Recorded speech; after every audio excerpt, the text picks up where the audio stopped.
Lindsay Whittle on the left, newly elected to the Welsh Parliament, and beside him Plaid Cymru's leader, Sri Napurworth.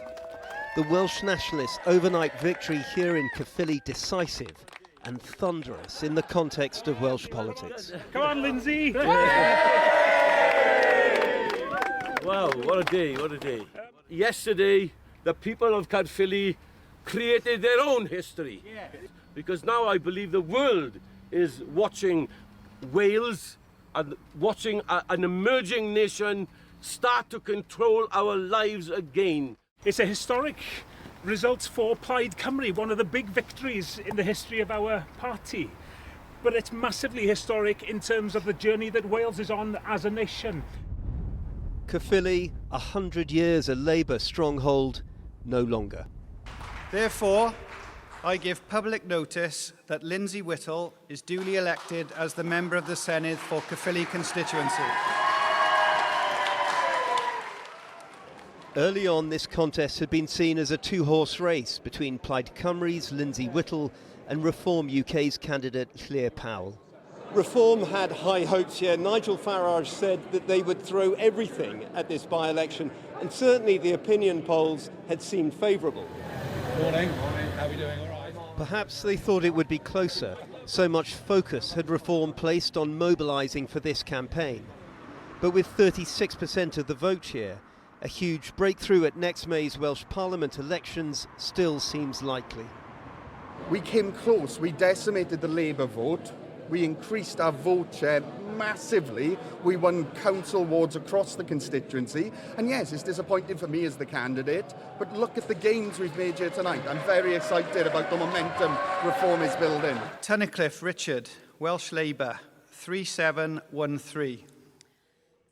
The silence said it all. Labour witnessed a hemorrhaging of votes last night. Humiliation in their own backyard of a South Wales Valley supposed heartland. The Labour vote turned up, someone quipped. The problem was they didn't vote for Labour. Like some of those we met outside polling stations yesterday. I feel I do align to some of Plaid's policies, but it was mainly a tactical vote. The competition in this one tonight is a little bit scary, really. So we obviously wanted to make sure that we vote for people that put Wales and Caerphilly first. I'm a young mum. I always voted Labour because I felt like they kind of helped people like me. I don't think they particularly do that anymore.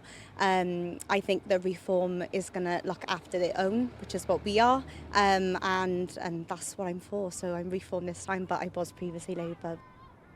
It is just one by-election, but with huge change expected at next year's Senedd elections in Cardiff, the timing matters. I think the most important thing is that this by-election will help set a narrative. That's always the importance of these by-elections, the stories that come out of them.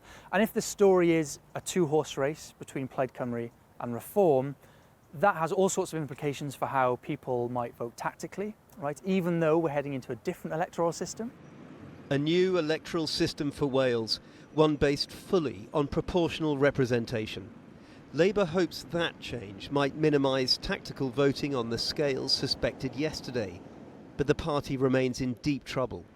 In power in Wales for more than 25 years, facing a public increasingly weary, it seems, of them, and impatient to see Labour in Westminster do more for Labour in Wales. We've heard the message loud and clear that what we're doing at the moment is not good enough. There's work to do and we're determined to get on with it.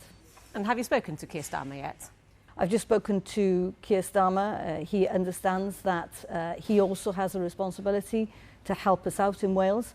We'll be asking for more. Eluned Morgan recently labelled Plaid Cymru and Reform as different poison, same bottle. Right now it's her party, Labour, which looks to be in desperate need of an antidote, and fast. And Andy joins us now live. So obviously bad for Labour, Andy, but how bad? The former Labour First Minister, Carwyn Jones, described it as a kicking. It was an absolute mauling at the hands of Plaid Cymru and Reform. And Jack Larner, who you saw in that piece, has worked out that it was the lowest Labour vote share in any election in that area of Wales since January 1910, I asked a senior Welsh Labour figure to sum up the morale within the party right now, and they replied it is a mix of the deluded and the disillusioned. Right, but next year it's potentially hugely significant elections, isn't it?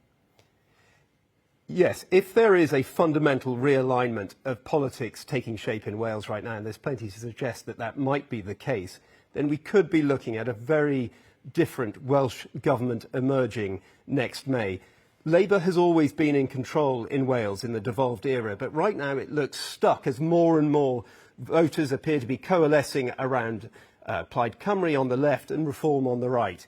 Elin Morgan appealed to Keir Starmer for help today, and Keir Starmer will know that their fates are intertwined. He will know the personal cost of what would happen if it ever came to pass that under his watch, Labour, after all these many decades, lost Wales.